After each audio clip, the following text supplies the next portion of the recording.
కరీంనగర్లో రోజు రోజుకు పెరుగుతున్న ట్రాఫిక్ నియంత్రణకు ప్రతి ఒక్కరూ సహకరించాలని ట్రాఫిక్ సీఐ కరీం అన్నారు. కరీంనగర్ మెడికవర్ ఆసుపత్రి ఆధ్వర్యంలో తయారు చేయించిన 50 ట్రాఫిక్ బారికేడ్లను శుక్రవారం ఆసుపత్రి సెంటర్ హెడ్ గుర్రం కిరణ్ ఆధ్వర్యంలో అందజేశారు. ఈ సందర్భంగా సీఐ మాట్లాడుతూ ట్రాఫిక్ నియంత్రణతోనే రోడ్డు ప్రమాదాల నివారణ సాధ్యపడుతుందన్నారు. ప్రమాదాల వల్ల ఎంతో మంది క్షతగాత్రులు ఆసుపత్రుల పాలై ఆర్థికంగా శారీరకంగా ఇబ్బందులు ఎదుర్కొంటున్నారని తెలిపారు. నగర ప్రజలు ట్రాఫిక్ నిబంధనలు పాటించడంతో పాటు నియంత్రణకు కట్టుబడి ఉండాలన్నారు.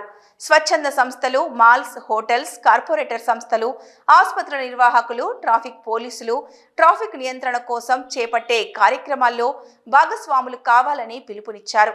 నగర ట్రాఫిక్ నియంత్రణ కోసం 50 బారికేడ్లు అందజేసిన మెడికవర్ యాజమాన్యానికి అభినందించారు. ఈ కార్యక్రమంలో ఆసుపత్రి మార్కెటింగ్ హెడ్ కోటా కర్ణాకర్, అబ్దుల్ వకీల్ తదితరులు పాల్గొన్నారు.